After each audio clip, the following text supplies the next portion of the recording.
let's come into Vision 8.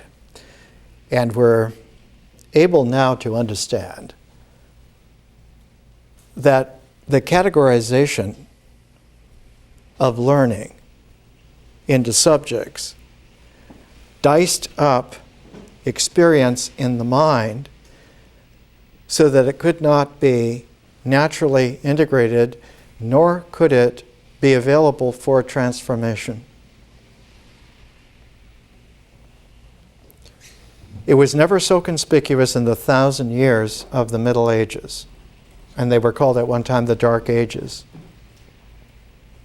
And in the Middle Ages, anything to do with the mind, they used the Latin word speculum. The speculum of alchemy, whatever it is. Speculum means a mirror. It means a mirrored mind. But what is yogically evident is that the phenomena of a mirrored mind is only possible if the back of the mind is sealed off, because you can't get a mirror surface, because if you don't have the seal on the back of the mirror then is an open window. So the fact of the mind seeming to be a mirror was actually a symptom of a psychological breakdown, of a being closed off. Closed off not only to the further openings of conscious vision and all the other things that we will find are through that, but that the world itself was reflected back in the mind, so that the mind was considered sharp if its images on the mirror were exact like they are in the world. And so the whole notion of identity came out of a catastrophic split syndrome. It isn't about identification at all. That the images in the mind match up exactly with the objects in the world is a guarantee that you have limited yourself. And on that basis alone can you divide up learning or education into categories. And so the categorical structure, the egg crate pigeonholing of human thought matches up with the pigeonholing of what people were able to do, so that their rituals then became limited and proscribed by mental doctrines. We call them now, since the late 19th century, we call them ideologies.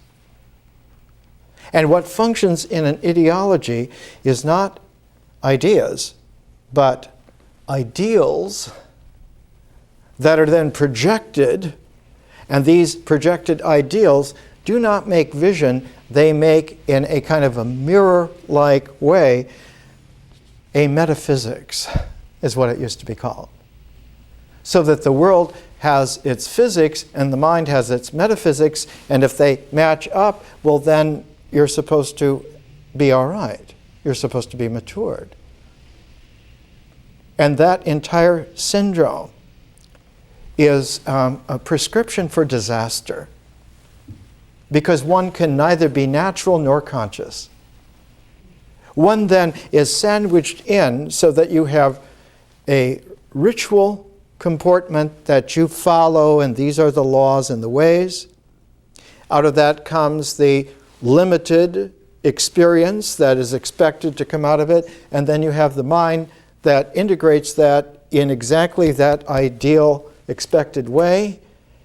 And so the mind checks itself against its ritual reference, and because they agree, experience should be all right. It should be exactly the way it needs to be.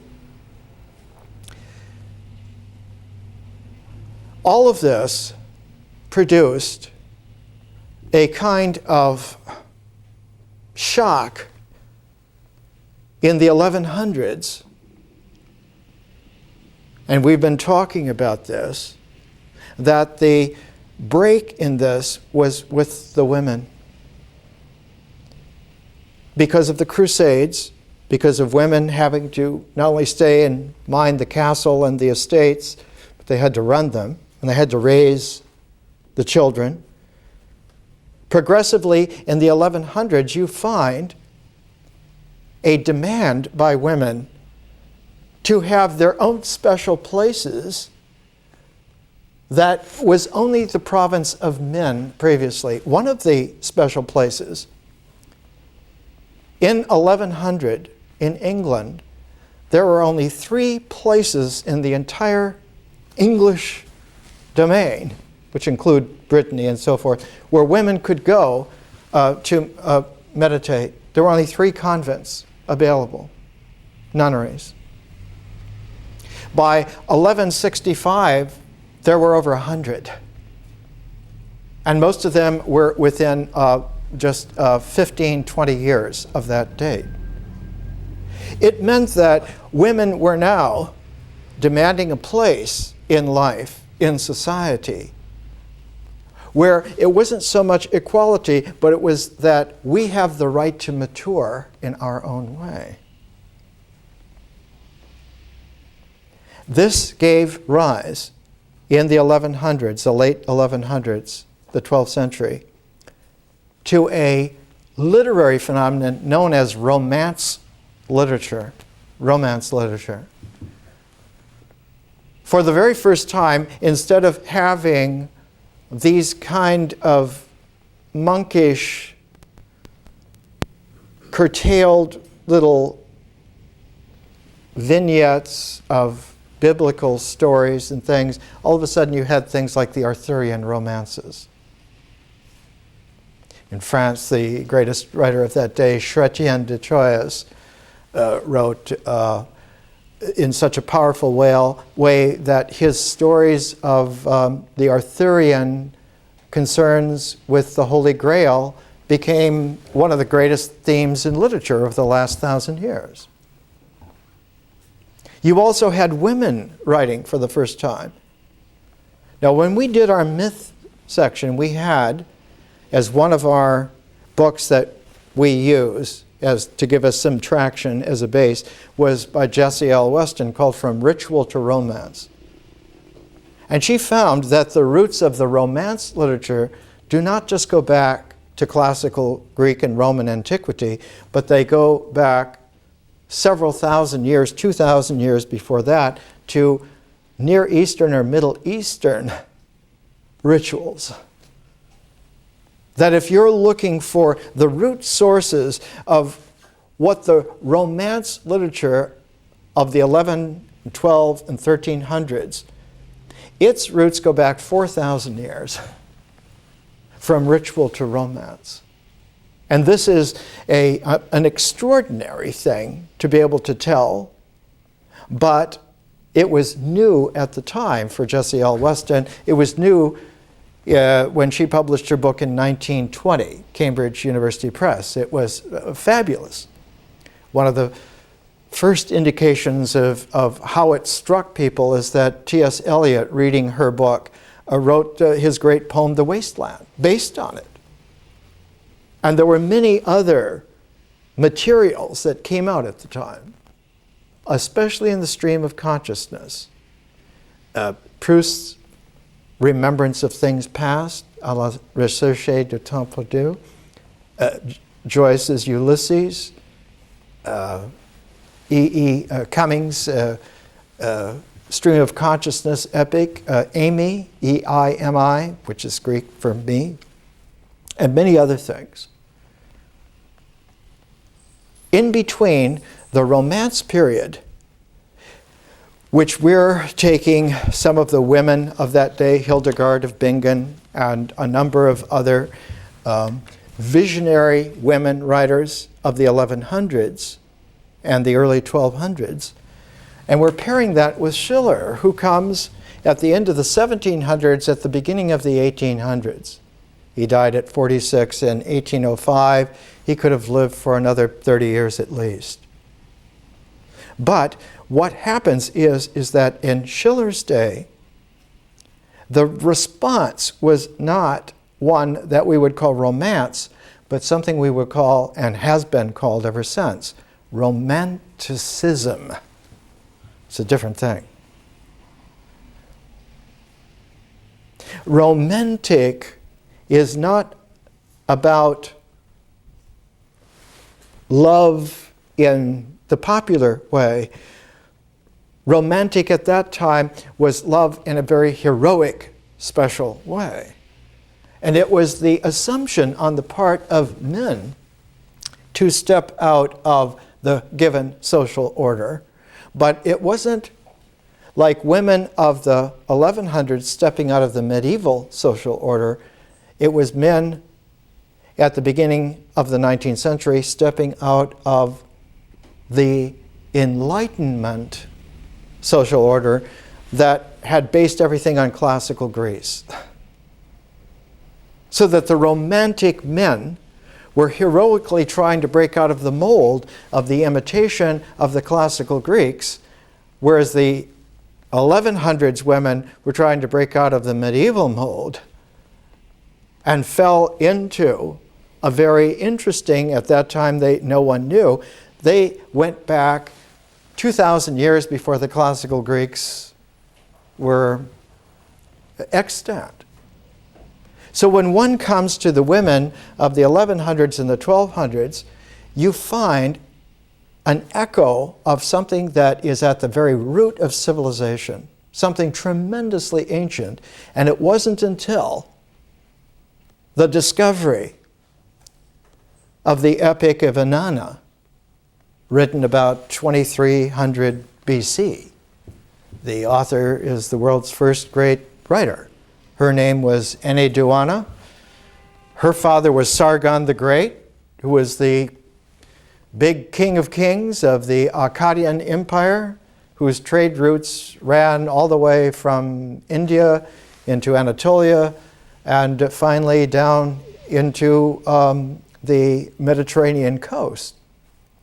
She was the first writer in the world whose name we know and whose works we have. And we used Diane Volkstein and Samuel Noah Kramer's translation of the myths of Inanna. And when one reads the ancient Akkadian works, like Inanna or Gilgamesh, or the creation epic, or the flood epic, because they had all of these epics 2300 BC. They were already there. These themes were already there. One finds that the women of the Romance period were enormously, almost one would say subconsciously, affine to this.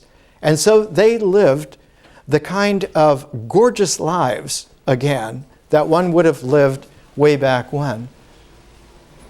But as time went on, the rediscovery of classical learning in the Renaissance persuaded everyone that really before the Greeks, before the Romans, there was nothing all that important, and they didn't know much, as we do today, about 2300 BC. And so progressively, there came to be a reliance on imitating the classical models. And the imitation of the classical models, when it was in Italy, because the Italians have this kind of wild creativity, their modeling was not all that exact. They wanted to outdo. When Brunelleschi was building the big cathedral dome in Florence, he and his buddy, the great sculptor Donatello, went to Rome. And they measured everything. And one of the things that they measured was the Pantheon in Rome, the big dome that was built in the time of Augustus Caesar. But the whole object was not to imitate the Pantheon. Brunelleschi wanted to outdo them. And so he measured it to make sure that, well, yes, it's this big, and when I build, it's going to be bigger. And not only will it be bigger, this is like the Italian Renaissance ideal, I will build it so that it is not only bigger, but that a human being can walk on top of that dome all the way to the top, and I will put a special cupola up there so you can stand on the top of the dome. And so he built a double dome with stairs going inside the dome, winding around so that you could actually be standing on top of the world dome instead of it just being over you like in Roman times. Now Renaissance man was able to stand on top of the world. And from that cupola, when he looked out, his vision looking out was like a lighthouse beacon, not of flame reflected in a mirror, because that's how in ancient times they used to have a lighthouse beacon. Here's the fire, here's the mirror, and it would swivel around and the mirror would give out the light. It's a classical ideal. It appealed to the medieval mirror mind. But the Renaissance ideal was that we're not dealing with a mirror. We're dealing with our own vision that is able to look out. And so it is a lighthouse of awakened vision. We are able to see not just things, but in perspective. And so the whole notion that perspective then was a proportioning of the world, a ratioing of the world. But progressively, when the Renaissance went from Italy into the northern parts of Europe, especially when it got to Germany, the Germans were sticklers for exactness, and so they got caught into imitating exactly the Greek ideals. And there was an English woman, Elizabeth Butler, who wrote a book called The Tyranny of Greece over Germany. And she wrote this book and published it in 1933 when Hitler came to power in the Third Reich. And she wanted to put them in their place, saying, this is not just a bad thing politically. It's not just a cultural terribleness. It is a flaw in civilization that comes to rest here with the Nazis. They are the biggest ideological freaks since the classical Romans, since the classical Greeks, and what they want to do is take over everything according to ideological doctrine.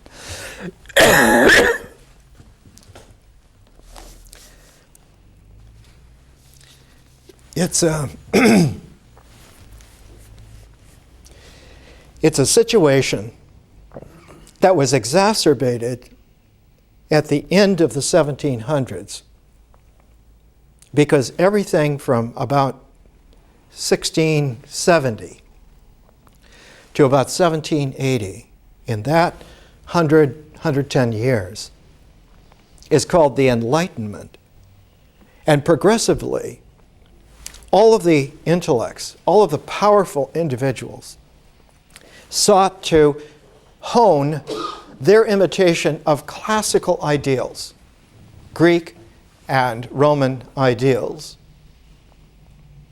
And those classical ideals were abstracted from what in Greek and Roman times was a context of mystery religions, of many other kinds of activities, but for the Enlightenment, they abstracted out just the ideals and then measured themselves against these ideals. All of this stylized a mind that was satisfied to identify itself as being the epitome of being accurate and of rational and of being the foundation of the world.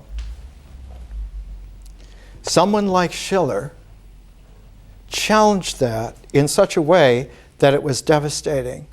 He didn't just challenge it in arguing against aspects of it, but he pulled the plug on the entire structure of that mind, because he had an insight given to him by one of the most brilliant thinkers of all time, And we've talked about him the last couple of weeks a little bit. His name was Kant, Immanuel Kant. And when Kant published his critique of pure reason, he brought out a first edition in 1781, and then 6 years later he brought out a second edition, even more honed. And what it established was that the mind was capable of a transcendental state. That it wasn't a mirror, it wasn't a speculum, it wasn't closed off. It had access if the mind could energize ideas away from ideals, that the ideals stay there because they need to stay there, but ideas can be refined in such a way that they open up again. They not only synthesize and bring things together, but if you energize ideas beyond what their integral energy was, they no longer just integrate, but they open up again. And they reveal. And what they reveal is that there are realms beyond this world. Now, it didn't take people very long. It took less than a generation for this, which was like a radical professor's book. He lived in Königsberg, which was Prussia, northern, between Poland and Lithuania.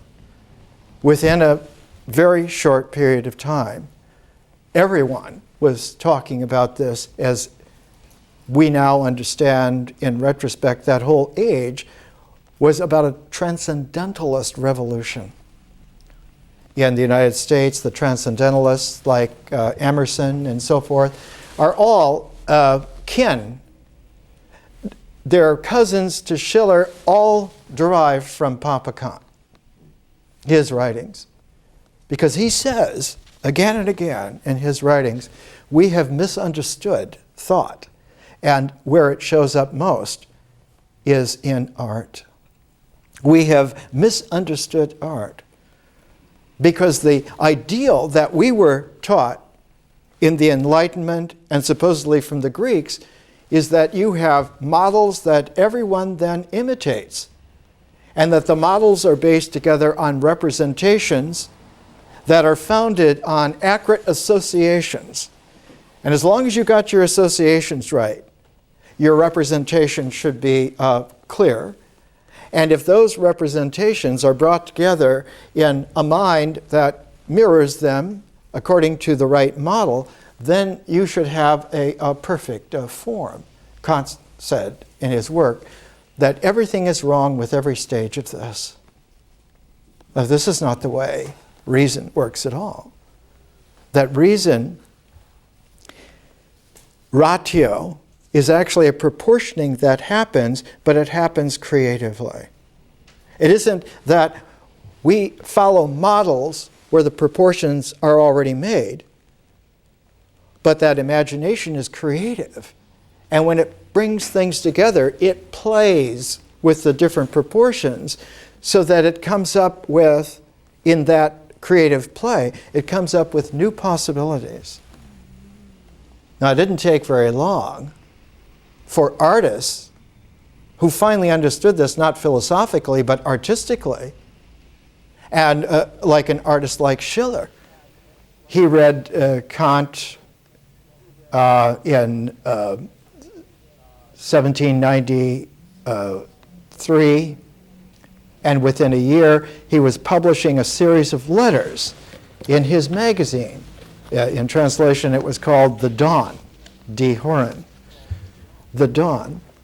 And we're taking his aesthetic letters on the education of man because he opens with all of these letters with a challenge to the entire world and to the entire mind that manufactured that world, that all of this is artificial, all of this is false.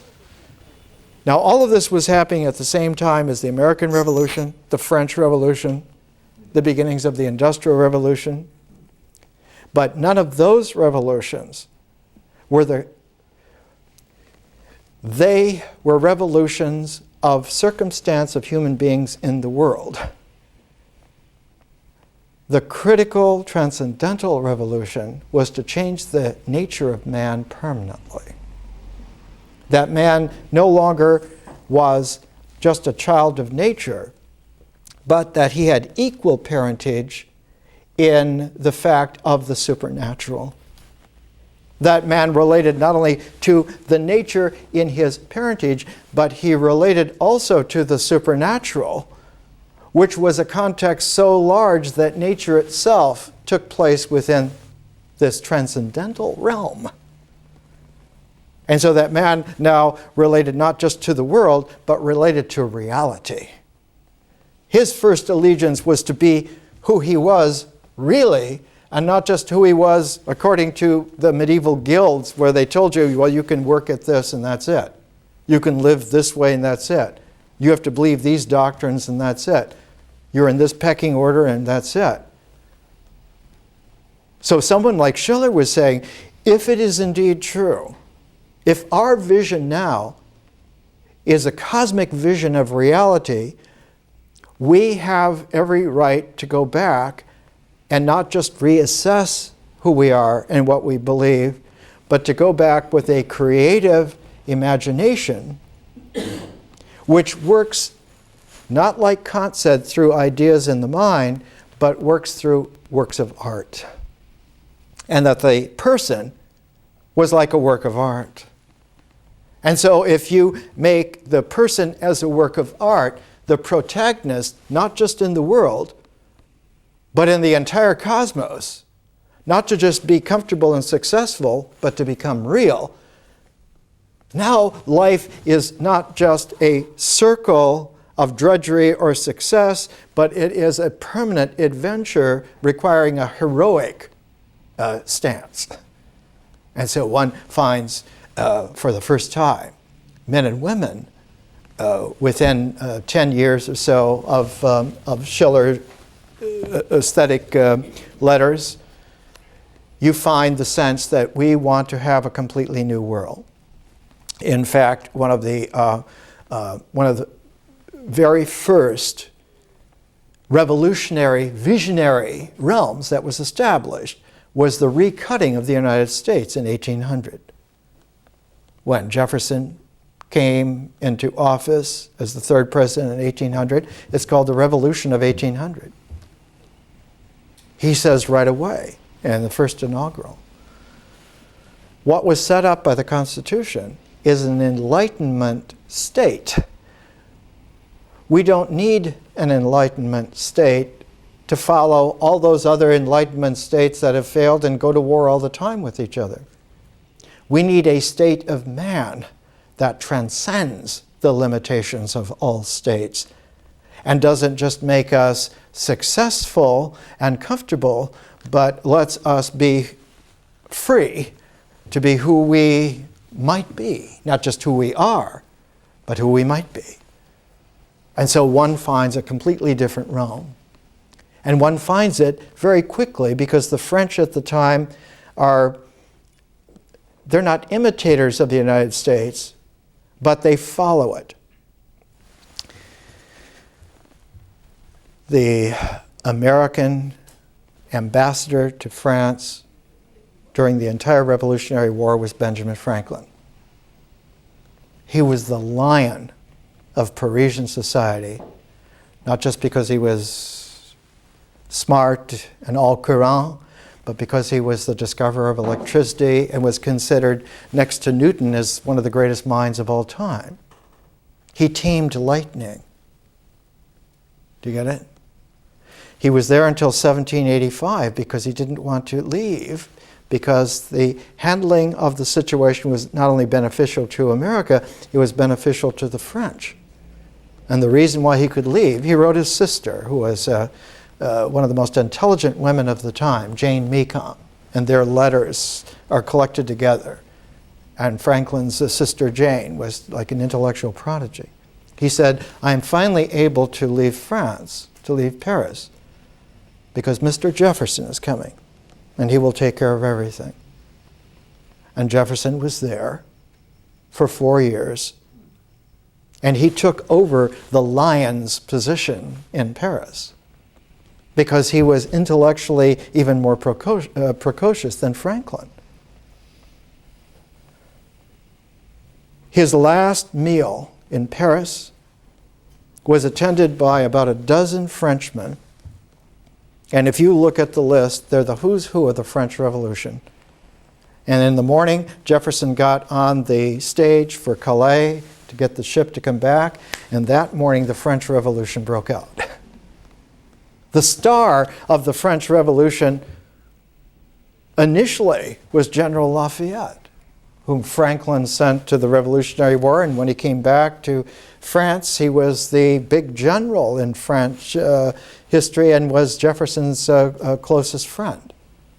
In fact, when they met after the 50th anniversary of the Declaration of Independence, Lafayette, the old Lafayette, came to visit Jefferson from France.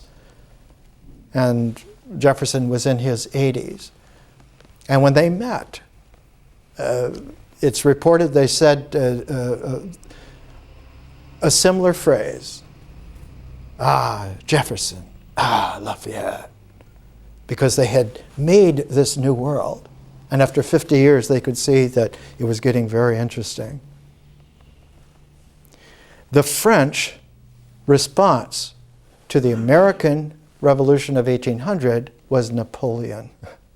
Only the French response, instead of creating an experiment where everything could open up in terms of the new transcendental romantic quest for reality, for the cosmic person, Napoleon wanted to reestablish a better empire than they had made. I'm going to outdo Alexander the Great. I'm going to outdo Julius Caesar. Because this is not just for France, this is for me. On the whole rejection of the French Revolution for an empire is what created a kind of a bind, a double bind in Europe. And the people who were most looking at this were the Germans. That for some odd reason, the French are not like the Italians, they're not like the British, they're not like us, they're not like the Poles. They're caught in this kind of a very special bind that they want to exceed the past by overdoing it rather than transform themselves and build a new world. Towards the end of the 19th century, in France, it's called La Belle Époque. And you find the chateaus that are built are perfect French imitations of the kind of Palladian architecture you found in northern Italy hundreds of years before, which was a remake of the Roman villas of 2,000 years ago. And this is the crème de la crème, as they say, La Belle Époque, the good era. With someone like Schiller, though, you find one of the most poignant voices, and because it was so poignant and it was so revolutionary, his had to be co-opted. It was co-opted in several different ways. There were people, as we said last week, there were people who argued against it and said, well, this can't be. We don't find anyone speaking like this except a few madmen. Or they agreed with them, yes, well, this is so, but we can't do it this way. We have to be practical, so we're going to take over and we'll change man in our way. We'll change the world in our way. And then there were those who just non-acknowledged, said, well, this is German. It has nothing to do with us. The special thing is here in a poem by Schiller called The Puppet Show of Life. And this was written over 200 years ago. There's just a few excerpts so you can see that he had already penetrated through to the absurdity of the mid-20th century when you had things like Beckett's Waiting for Godot. The Puppet Show of Life.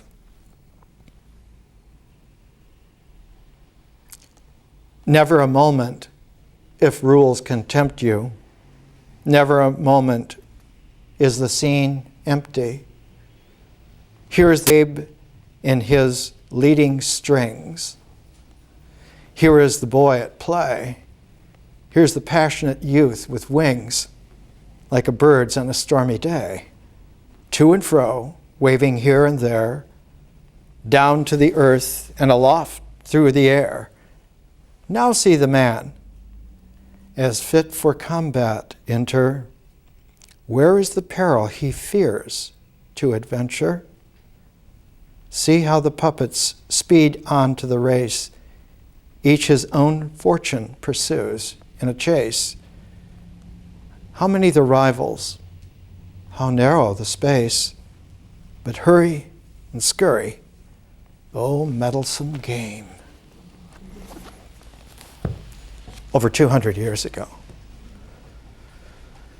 What was poignant for Schiller is he was not only opening up the greatest philosopher since Plato to a completely unknown realm, which was implicated by his philosophy, but he found himself arguing with the greatest enlightenment intellect of the day, Goethe, who was in fact a classical Greek in German clothes. Completely for the balance, well, everything, if it's balanced and works, this is the ideal, and we need to maintain this. Whereas Schiller was saying, well, that's exactly what we don't need to maintain, because that balance is not a balance. It is eventually a tedium that, when achieved and sets in on a person's life, more and more produces this boring tedium that settles like a social mud. And the more and more the personality becomes like dead wood, and one doesn't even adventure out anywhere at all and becomes fearful. And of course, the classic little story of how that fearfulness ends up into absurdity is by Franz Kafka. And it's about this little animal that fears to go out from its burrow because there are many dangers out there and they'll get you. But it finally gets so hungry that it has to go out at night, slink out, find something to eat, and rushes back and then stops. Is afraid to go into its burrow because they might be in there and they'll get you if you go home. Let's take a break.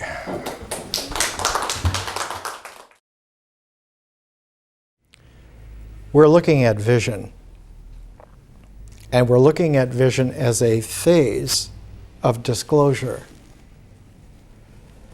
And our phases are a superior way of maturing to just taking subjects or weekends or seminars. That whole range of dicing up experience into subjects and episodes and events is passé. It is part of what killed the civilization that we were born into. And now it's languishing in a tedium that becomes more and more mediocre with every passing week. We're learning in a new way. We're learning in a calibration that's about 1,000 times what it was in Schiller's day. But it has a cognate resonance with it, in that our focus is not on the mind and having an idea in the mind like a little film projector that then shows out on the world, and when it spots things that it likes and it wants to have, it lights up with strategies to get them and have them, and that somehow this is how we're supposed to be. We have possibilities of being several hundred individuals like that. But our possibilities are not like a grab bag of several hundred possibilities, but all of them occur in a range, in what is called in modern science a spectrum.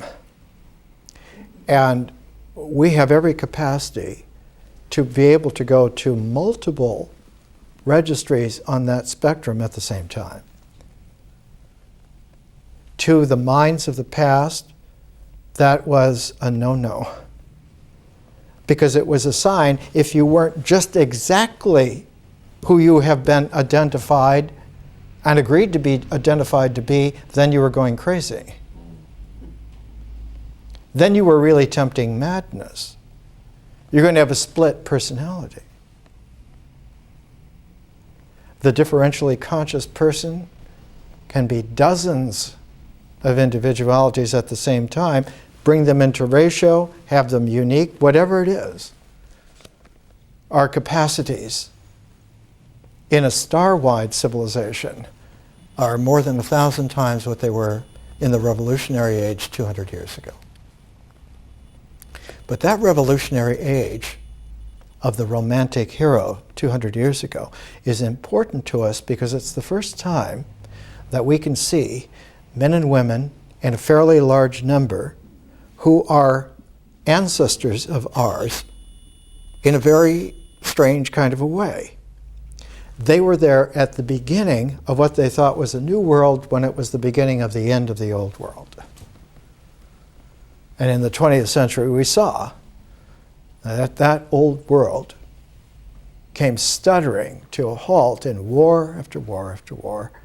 And now we're told at the beginning of the 21st century we need to have another generation of war against terrorism. This is folly. It is fool's play. I thought I would excerpt out for you one of the great romance figures were a pair of lovers in the early 1100s.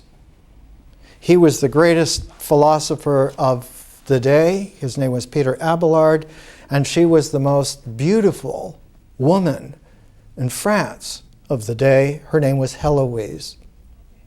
And the letters of Heloise and Abelard has been a classic for long time. Penguin Classics tradition, translation.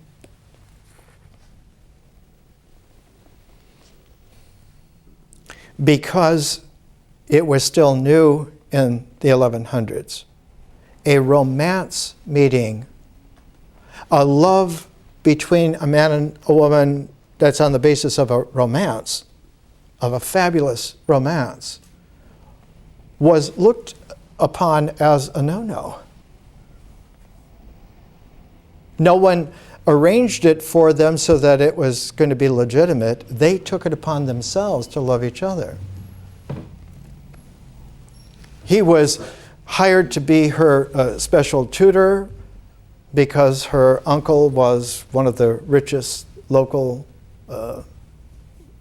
noblemen, and she was only 17 years old.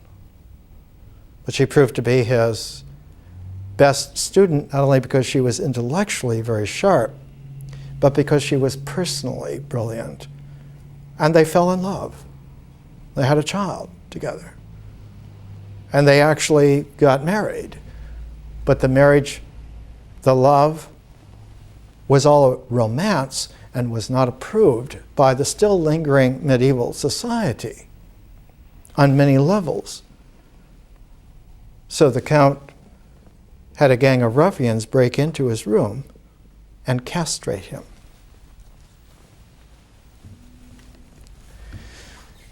So they spent the last 30-some years of their lives.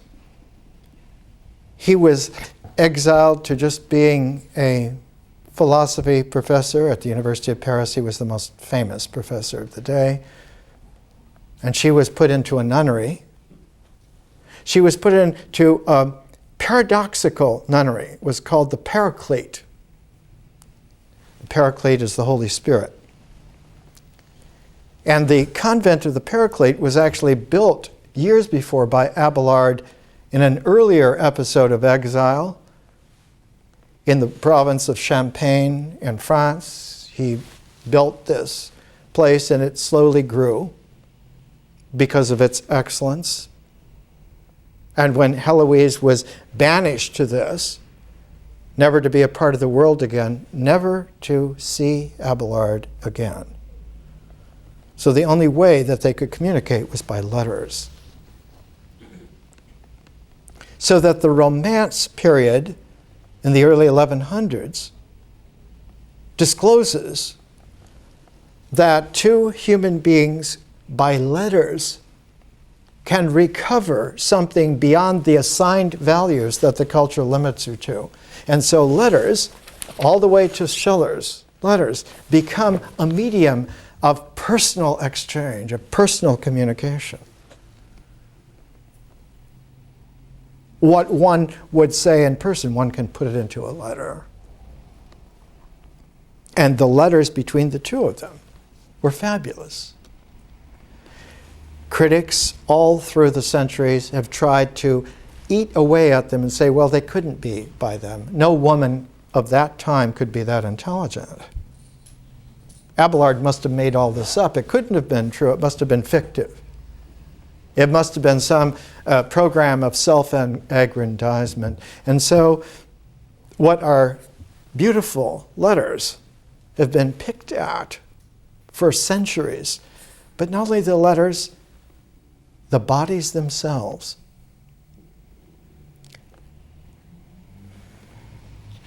This is from a book called Fictions of Feminine Desire, Peggy Gamet.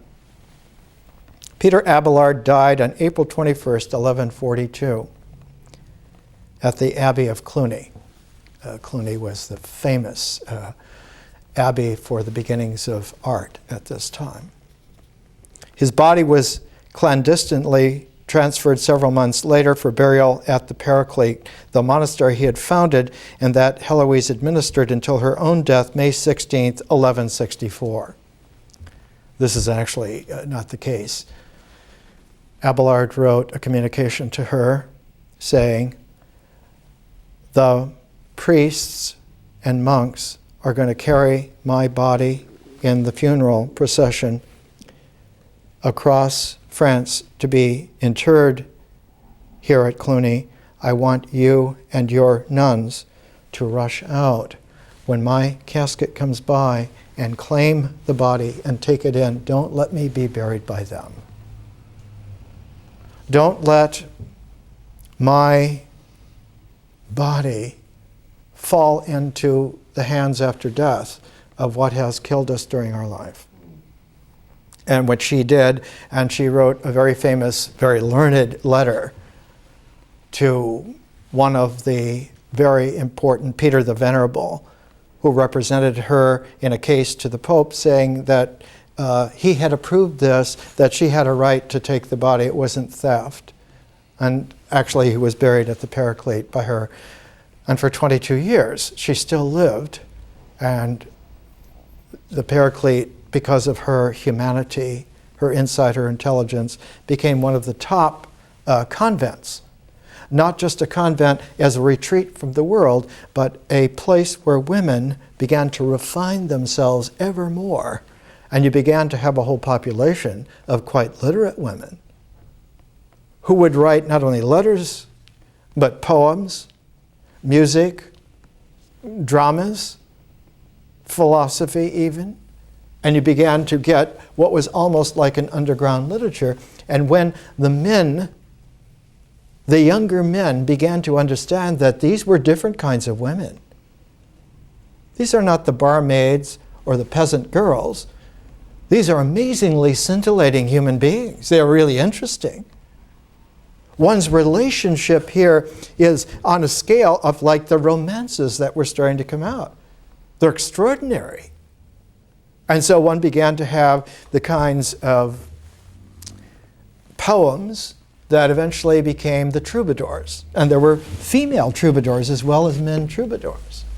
There's a book, Meg Bogan, The Women Troubadours, 12th century Provence, a collection of their poems. Not only literate women, but enormously sensitive literate women. raised that way from girls. And so when you have at the beginning of the freedom for women, like Hildegard of Bingen's music for her vision, all of a sudden, when it blossoms hundreds of years later in the Romantic period, you get things like the Carmina Burana, which are the poems not of the troubadours, but of the Goliards.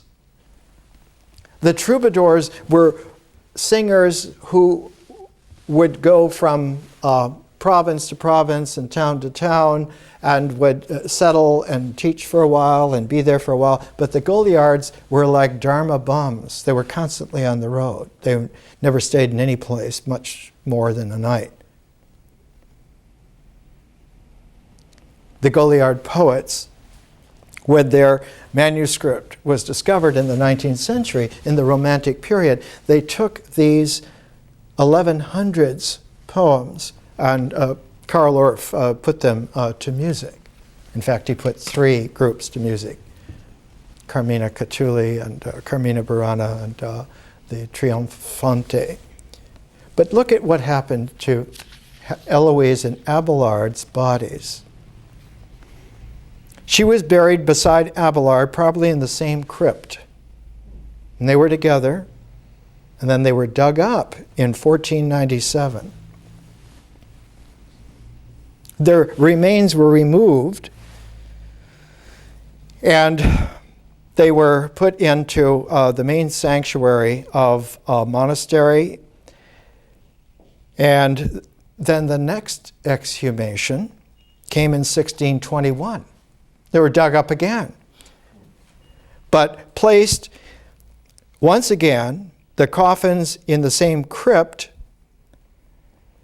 and then this was because their letters had been first published in 1616 and people were curious about them. Then, would you not believe, in 1768, the tombs were again opened. Their contents verified by 2 physicians. They found that one of Heloise's teeth had been taken as a souvenir. Pieces of their bodies, their bones, had been taken as like little good luck charms. The bones were then in 1780 taken out again and put into 2 halves of a lead coffin. Now you have to understand. Yes, they can be in the same coffin with a lead barrier between them. We're not going to have after-death sin. You can see how crazy this is. This is the world we live in. This is 200 years ago before it got like it is now. As Mark Twain said, we're all as bad as God made us and some a great deal worse.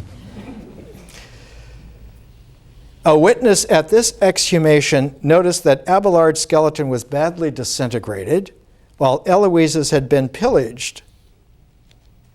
Then in 1792, another exhumation and transfer was ordered because they're going to demolish the entire monastery, French Revolution. And so they were moved. The coffin was open, they were examined, and they were transferred to another place. In 1800, the new tomb was vandalized. Then somebody got the idea that this is the Romantic period now. This is big business. You got the bodies of Heloise and Abelard, 2 of the most famous lovers in history. So they should not be in a monastery grounds, they should be in a museum where people can come and visit and pay to come and see them. So Alexander Lenard, an art historian, archaeologist, promoter, had won a certain favor with General Bonaparte, that's Napoleon. The coffin was opened again. The skeletons were cataloged again.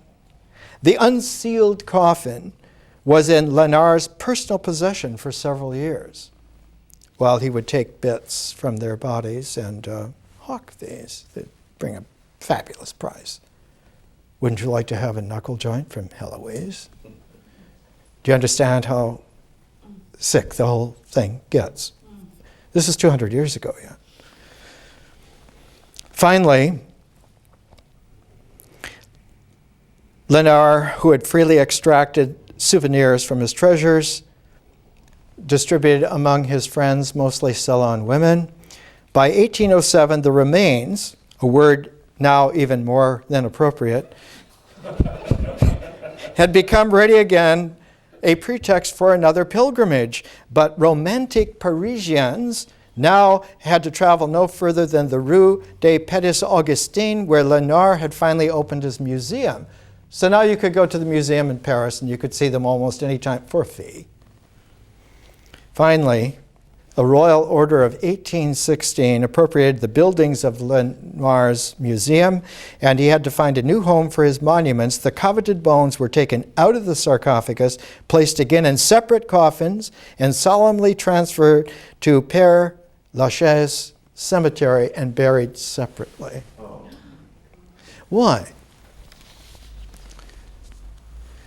Because the romantic ideal was that this is an impossible quest. Romance times love was rare but possible, but in the romantic period, it was impossible, and that's what made it so attractive. And of course, one of the great romantic episodes that takes the Middle Ages just like that, takes the Romance period just like that, takes an Arthurian knight, Tristan, and makes a romantic tragedy of Tristan and Isolde. Yes, the more true their love is to each other, the more they must not have a life together. In fact, it must be brought so that it is almost reachable, almost possible, and because it is almost, the tragedy will be complete because they will never be able to. And so you get this, it's not just approach avoidance.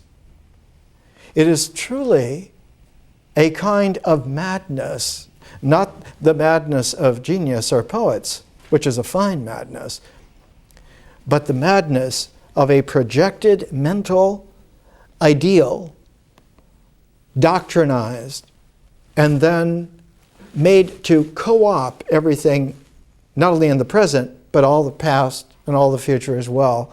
You can only do it this way. And so the journey through life becomes one like the ball of a croquet game. You can only go where the mallets will hit you, and you have to go through the hoops.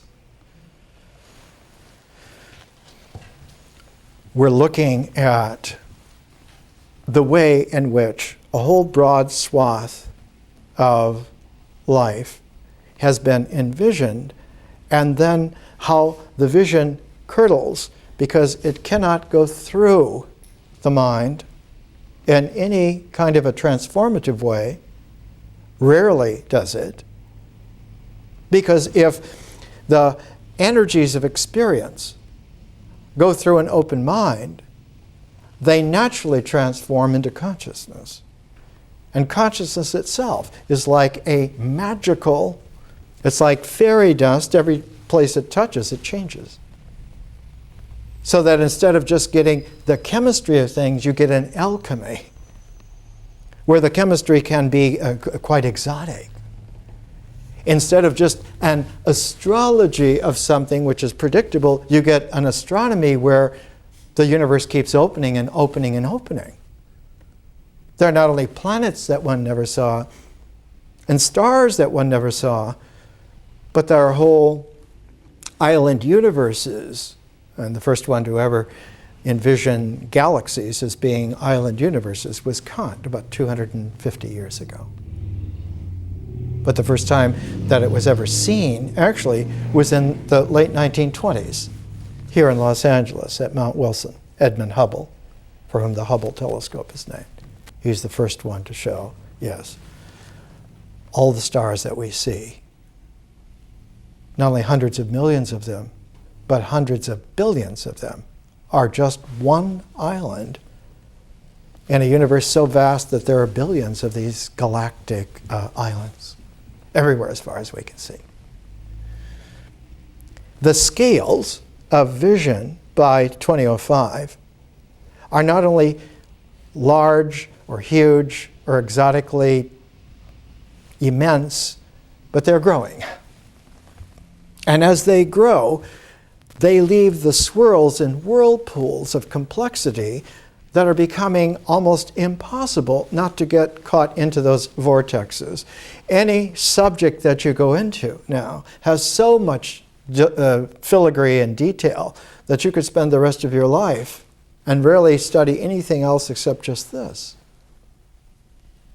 And so we are being inadvertently pigeonholed into specialities where we don't know what each other's worlds are like at all.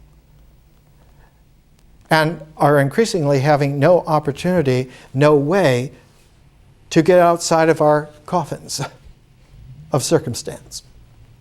And so this is a learning, an education meant to shift the entire learning so that it's no longer stopped in the mind by artificial categories that are projected on experience and on our ability to do things, but opens up instead a complementarity. Yes, the world is natural. Needs to be natural, is natural. But consciousness is a transform of nature. It is magical. It is supernatural. But not in a hocus-pocus way, but in an artistic way. And one of the qualities of art is that it is based not on categorizing, but on appreciating. To come into a relationship with a work of art means also joining into a whole spectrum of community with other people who likewise can appreciate. With the artist, a kind of new way to commune. How many people on this planet every day listen to Mozart, who's been dead for a couple of 100 years, and who love Mozart? His charm, his delight.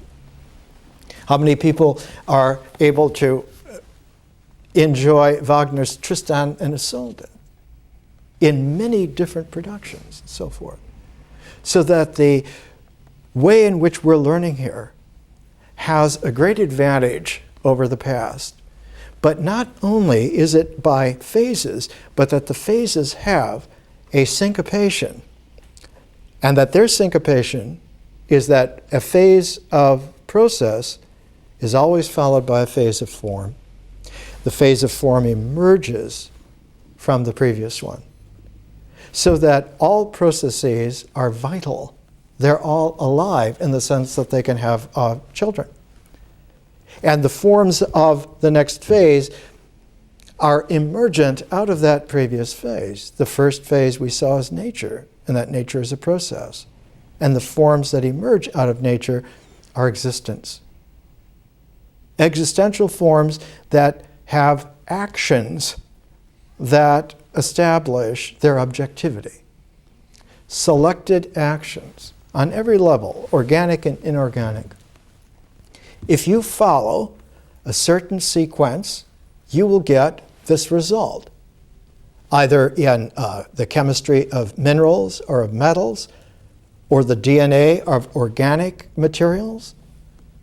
If you follow the very complicated small telephone book of the way in which a DNA sequence will work out, it will prescribe in various parts of it the way in which this protein is made, that protein is made, this enzyme.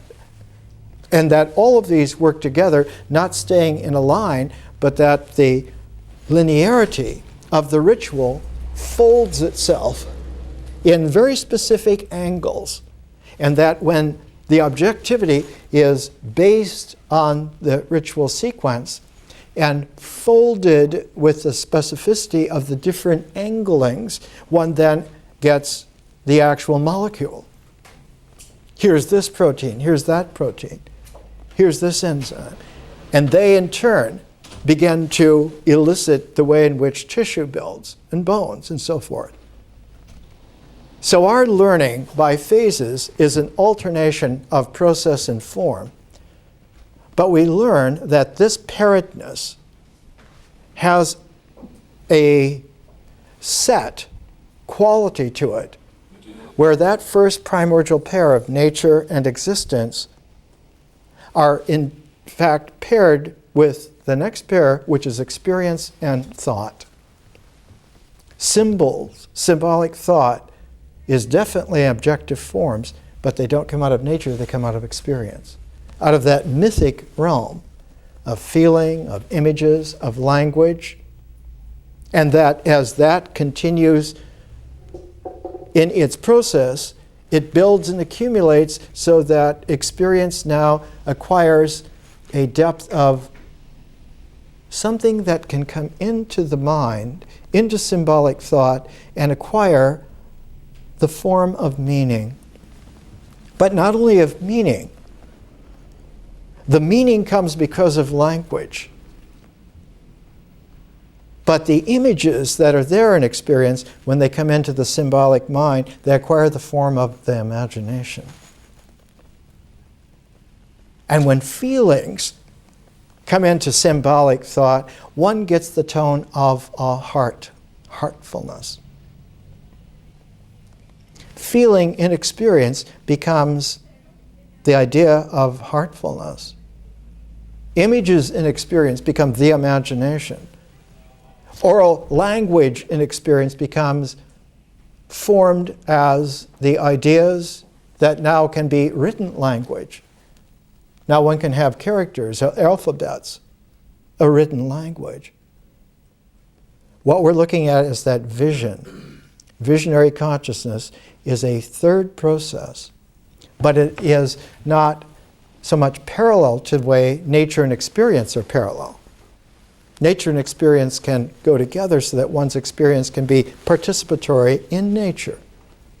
All of us love to go back to nature and immerse ourselves into it, be with it, with the sea, with the mountains.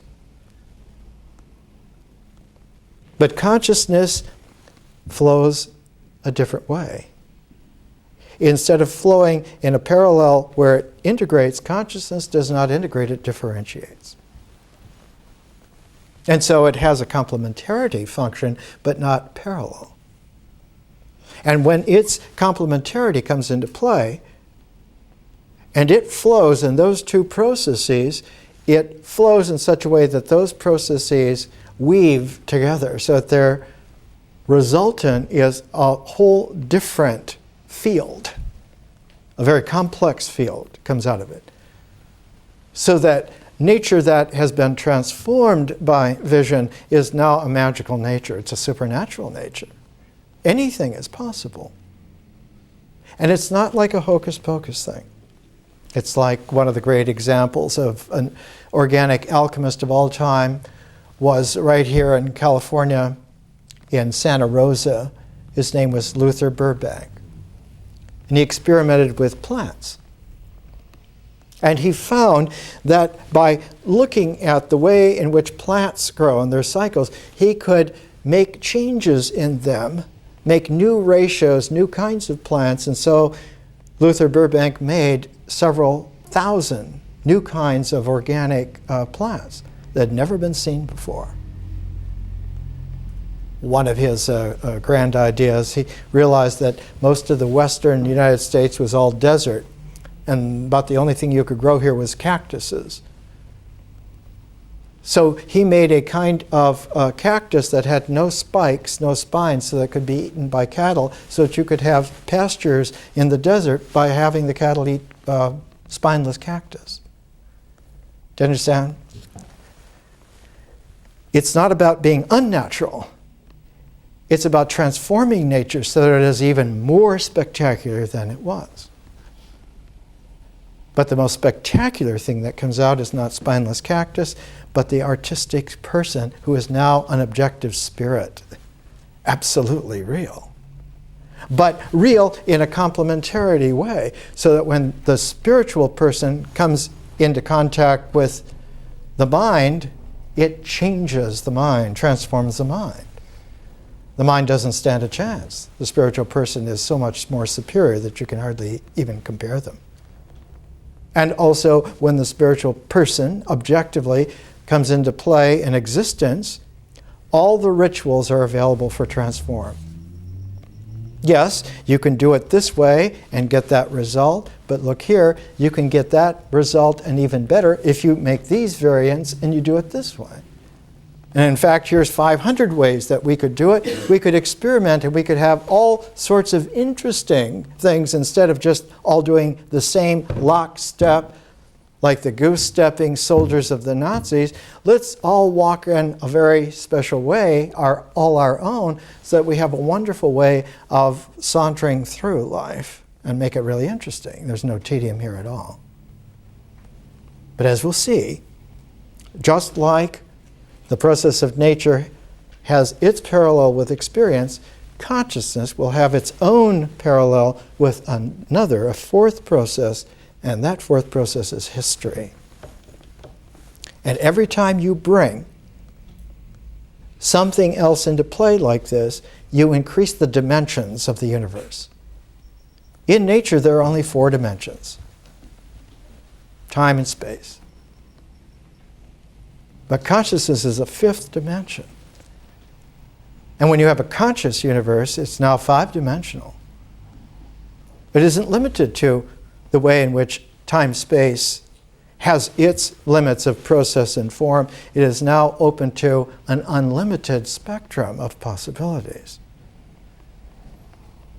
And when the person, the artistic person, the person is a work of art, is a spirit, emerges out of a 5-dimensional conscious time-space, they themselves are 6-dimensional forms.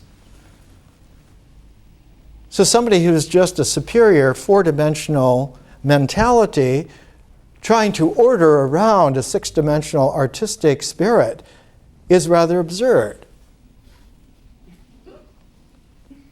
It's like somebody in a high chair saying, "No, that's not how you cook a souffle." Oh, do you know about souffles? Oh, no, I just heard the word. Yeah. Take your time in this learning. Let the different ways in which it begins to accumulate, just let it accumulate and let it come in and fill its sense, fill its phases.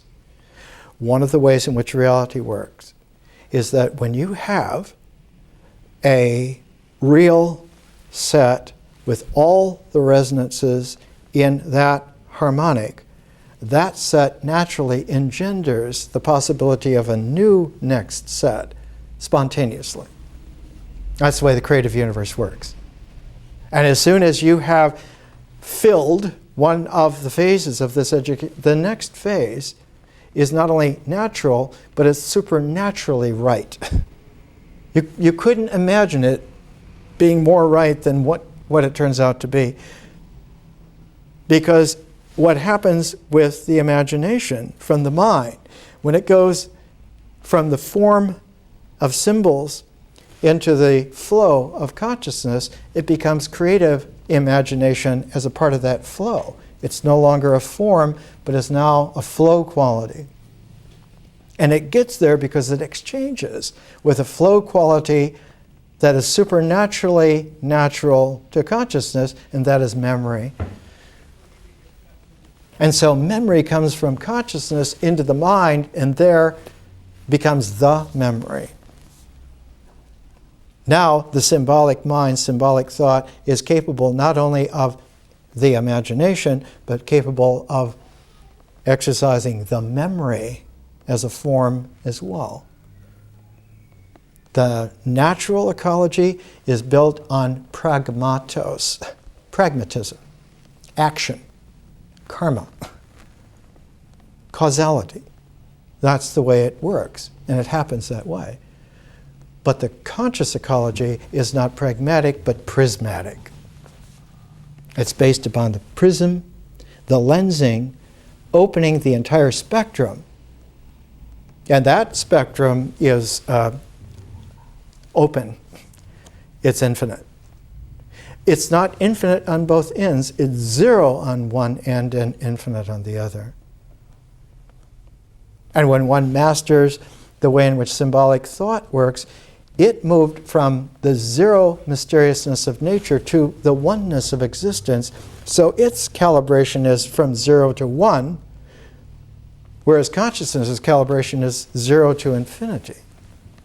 Those two zeros, the zero of nature and the zero of consciousness, when they coincide, it's not like two zeros. It's not like 00 and you're licensed to live.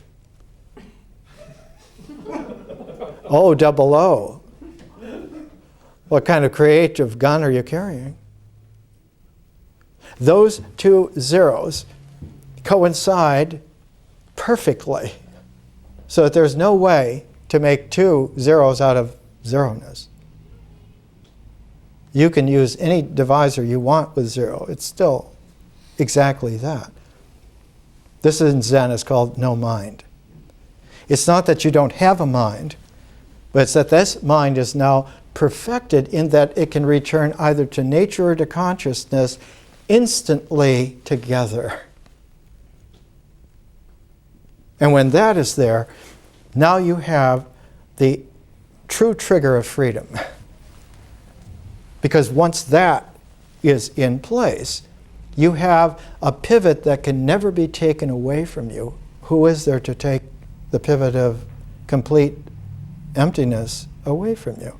It's not an emptiness of absence. It's an emptiness that yields both unity and infinity. Either way, but that those two are in complementarity to each other. So that now you learn that rationality is not ordering things in the mind, but ratioing proportions in a larger realm of the real. I used to call it ratios of the real. Next week, Shakespeare and Shelley, two of the greatest visionaries of all time.